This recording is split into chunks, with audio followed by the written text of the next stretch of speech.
Hola, hola, buen día a la hora que este video te encuentre. Tenía pendiente hace días poder sentarme a escribir un poco algunas conclusiones, algunas reflexiones en torno a una conversación que tuvimos la semana pasada, que yo invité abiertamente para abordar una inquietud que yo tengo y que empecé a ver que muchas otras personas de mi red también tenían, que es esta realidad de que hay una creciente disminución en la inversión en políticas y programas de género, equidad, diversidad en las organizaciones. Y bueno, el tema es que han pasado los días, yo no me logro sentar a escribir, así que decidí hacerlo en un video y lo que voy a hacer ahora es compartirte un poco algo de lo que apareció. No es un resumen exhaustivo, fue una conversación muy horizontal, muy abierta, muy de abrir la temática, pero organicé algunas ideas que un poco, de alguna manera, si tuviera que ponerle un nombre a esta conversación o a esta reflexión a la cual estás totalmente invitada o invitado a sumarte y a ser parte, sería algo así como le puse finalmente a la reunión, ¿sí? Cambios y oportunidades en torno a la equidad, diversidad e inclusión en las organizaciones. Entonces, desde ahí, lo primero es lo que estuvimos de acuerdo, las 8 o 9 personas, porque hubo un par de personas que entraron un ratito, que nos juntamos, donde había desde organismo internacional, fundación, empresa privada, de gran empresa, del mundo más de la academia y la historia, de pyme, de consultoras, sí, o sea, fue igual un grupo, me parece bastante representativo y diverso.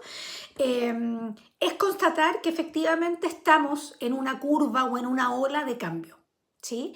Y eso, más que paralizarnos o sentarnos o instalarnos en la queja, tenemos una súper oportunidad de, ok, entonces, ¿qué proponemos ahora? ¿Sí? Eh, Estoy aprovechando a tomarme mi café también mientras converso en este video. Te voy a decir primero como tres grandes ejes o líneas que aparecieron y que están ahí que tienen que ver un poco con el diagnóstico que hay hoy día. Y bienvenida a complementarlo. A nivel más de las empresas, primero, constatación de que están apareciendo cada vez más casos de empresas, y aquí tenemos algunos casos de multinacionales que están congelando o eliminando sus inversiones en equidad, diversidad e inclusión. ¿Sí? Un caso súper concreto es el caso de Walmart a nivel mundial, que fue pionera como empresa en crear un área de diversidad, etcétera, y que hoy día esa área se cerró.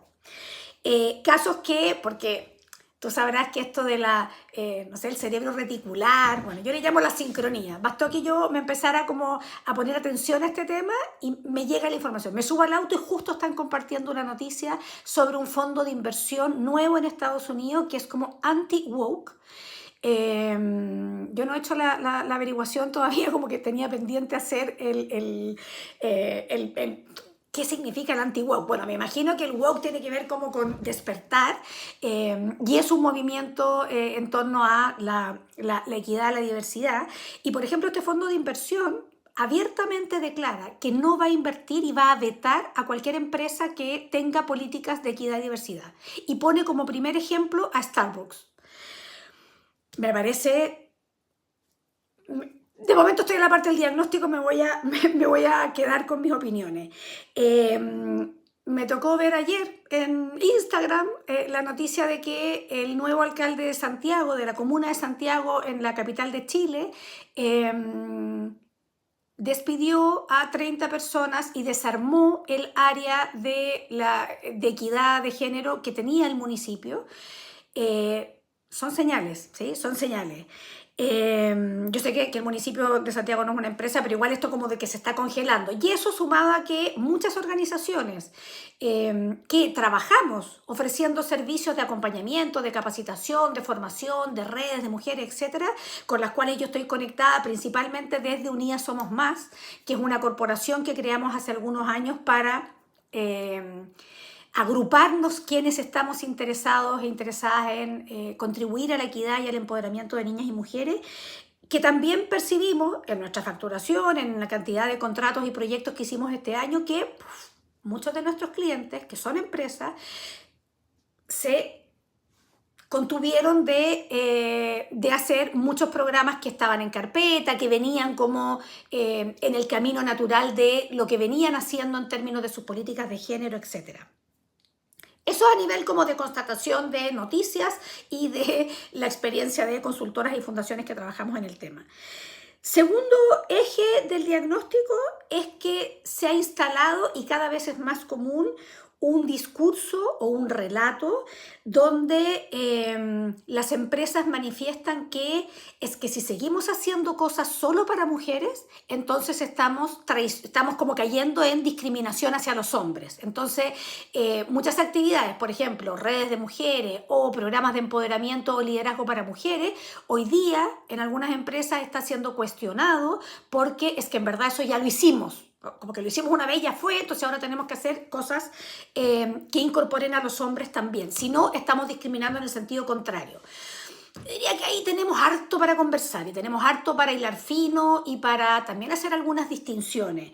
Entonces, ahí a mí me parecen dos distinciones que desde mi experiencia y mi mirada son clave. La primera es que tiene todo el sentido del mundo incorporar a hombres y mujeres en las experiencias de sensibilización y formación. De hecho, desde Veo Más, mi empresa, nosotros desde hace muchos años que le proponemos a las empresas con las que trabajamos que sí o sí, cuando hablamos de conciliación de la vida personal, familiar y laboral, cuando hablamos de sesgos inconscientes o de formación básica en perspectiva de género, esos tienen que ser espacios donde estemos hombres y mujeres y donde podamos abrir la conversación de una manera muy abierta, muy de escucha activa. Entonces ahí súper de acuerdo en que cuando hablamos de temas de género no necesariamente estamos hablando solamente de temas que atañen a las mujeres, al revés, necesitamos un cambio social, cultural, que nos requiere a todos, ¿sí? Ahora, yo sí postulo, y creo que hay muchas personas que están de acuerdo conmigo, de quienes nos dedicamos a temas de género y equidad, que hay ciertas temáticas que todavía es mucho más efectivo y tiene mayor impacto trabajarlas solamente con mujeres. Por ejemplo, empoderamiento personal y liderazgo. Creo que ahí la brecha es tan grande, gigante, que es importante poder generar, bueno, y las redes de mujeres, que son redes de contención, de apoyo, para que podamos tener, para poder efectivamente avanzar en un cambio que es muy profundo, que es una transformación cultural de un mensaje que está instalado en nuestra cabeza, que son los estereotipos, que es súper difícil de transmutar, ¿sí? Entonces yo diría que lo que tenga que ver con empoderamiento personal, liderazgo y redes de soporte y de apoyo, esos son espacios de mujeres y debieran seguir siendo espacios de mujeres. Que eso no dice que no se pudieran abrir redes de hombres o conversatorios sobre nuevas masculinidades solamente para hombres, ¿sí? Estoy abriendo ahí, me encantaría que traigan nuevas ideas. Y el tercer eje, diría yo, tiene que ver más con el mundo del Estado, y aquí hablo principalmente por Chile, porque es el país que conozco, donde Chile a nivel de Estado, y digo no de gobierno, de Estado, sigue declarando y sigue sosteniendo que la equidad y la diversidad es una prioridad. Y ahí hay ciertas cosas. Por ejemplo, en Chile han ocurrido varias cosas importantes que todavía no podemos ver o observar como con el suficiente tiempo para ver cómo se van a anclar, cómo se van a llevar a la práctica, que es la ley Más Mujeres en Directorio, que debiera generar ahí un cambio importante, pero no sabemos cómo se va a llevar eso a la práctica, la ley de conciliación de la vida personal, familiar y laboral y la ley Karin, que si bien en su espíritu apuntan a efectivamente a asegurar diversidad, a respetar la diversidad, a eliminar prácticas discriminatorias y a disminuir las brechas de equidad, están súper nuevas. Recién este año desde las empresas se abordó el desafío más de informativo, pero ahora tenemos que ver cómo eso efectivamente ayuda a la transformación y al cambio cultural que se requiere porque tienen sus luces y sus sombras. Y creo que todavía no entramos en esa conversación y va a ser importante que entremos en esa conversación. Pero quiero poner otro tema, que lo dijo una persona en el conversatorio que tuvimos la semana pasada, que es que, por ejemplo, el CENSE, el servicio... se me olvidó cuál es la sigla del CENSE, pero en el fondo es que es de capacitación y empleo, que tiene una serie de beneficios tributarios para las empresas para facilitar el que las empresas capaciten a sus trabajadores y trabajadoras. Crecientemente a lo largo de los últimos años ha ido dejando fuera de la posibilidad de contar con un beneficio tributario todas las temáticas que tienen que ver con habilidades blandas, con cambios culturales, por ende con equidad también. Entonces ahí hay una contradicción, diría yo. Ahí hay un desafío que sería interesante a nivel de Estado volver a mirarlo y decir, oye, hoy día lejos, lo más importante o lo que determina que a una persona le vaya bien en sus búsquedas laborales, que pueda ir creciendo dentro de una organización o que hace la diferencia principalmente cuando despiden a personas, no son las habilidades técnicas, son las habilidades blandas. Son estas habilidades transversales que son las que finalmente son diferenciadoras para navegar en el mundo del trabajo. Me entusiasmo, así que sorry, pero bueno, está todo lo puedes parar el video también y lo puedes, pucha, justo se me descargó, bueno, pero ya está cargando. Ahora quiero irme un poco dejando ese breve diagnóstico que está totalmente por hacer, ¿sí?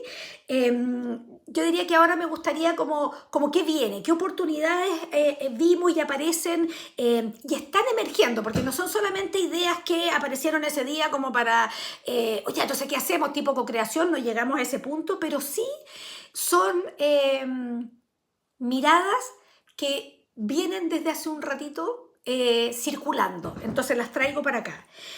Lo primero que emerge como algo que se viene es esta constatación, darnos cuenta que lo que viene no solamente a nivel de equidad, de diversidad, sino lo que viene para el mundo. Y aquí yo hablaría a todo nivel: liderazgo, innovación, regeneración, sostenibilidad.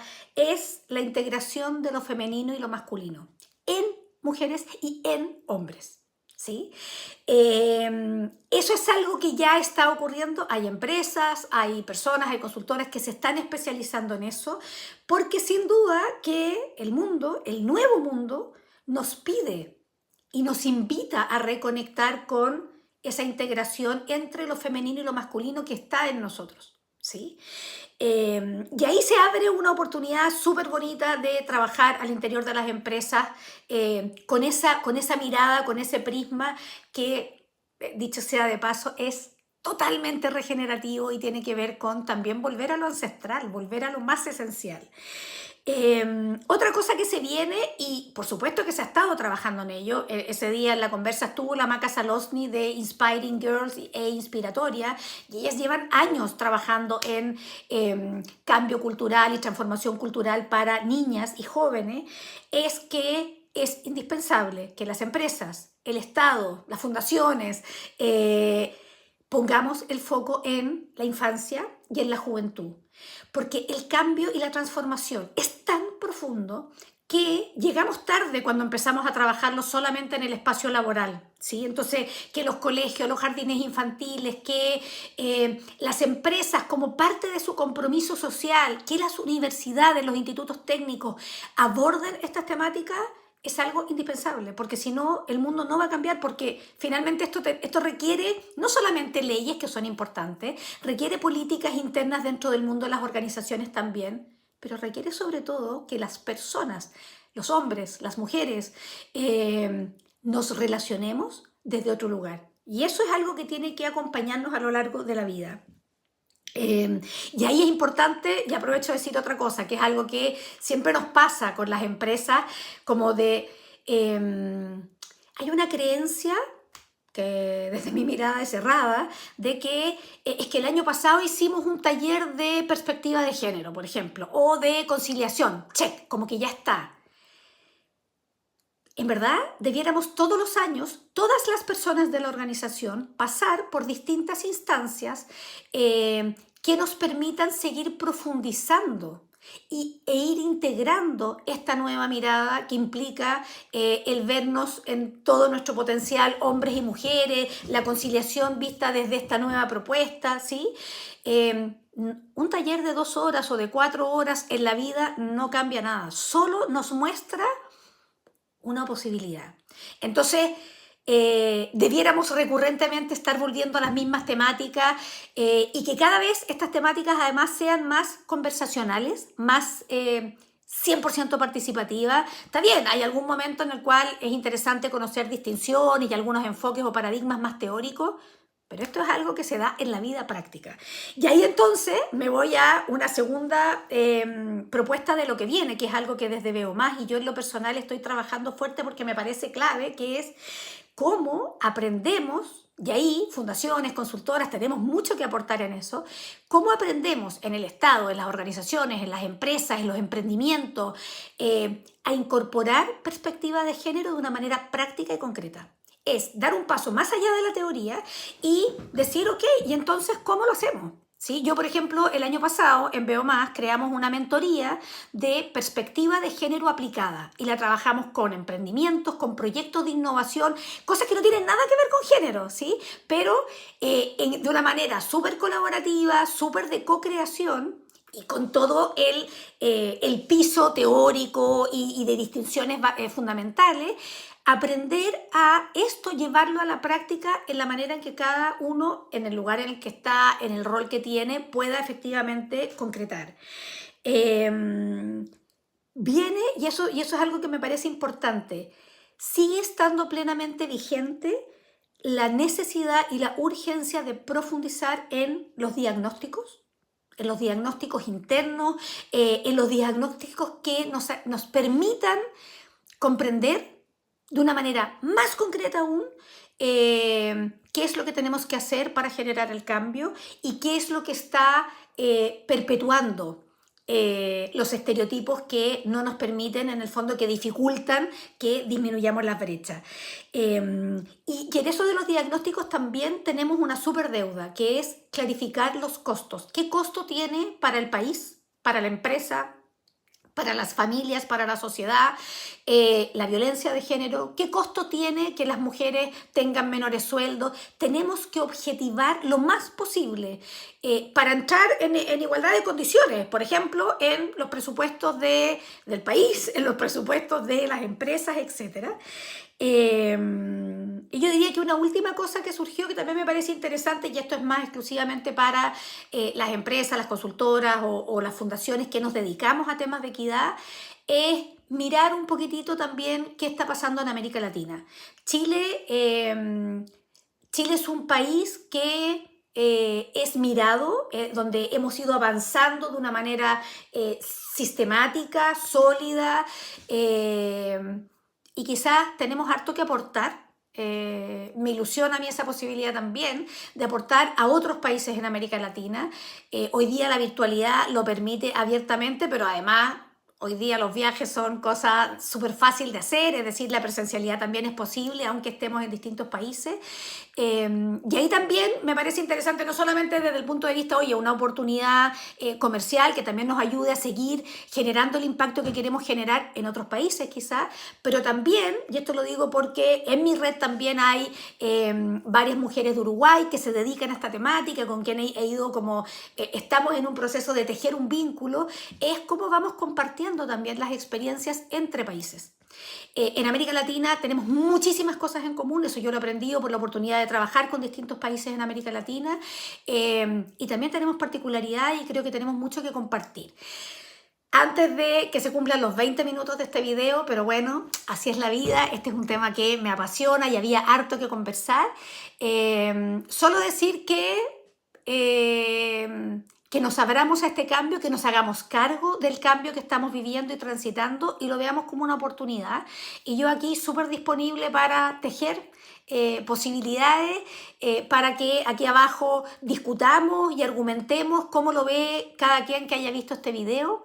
Eso. Y besos. Gracias por escuchar.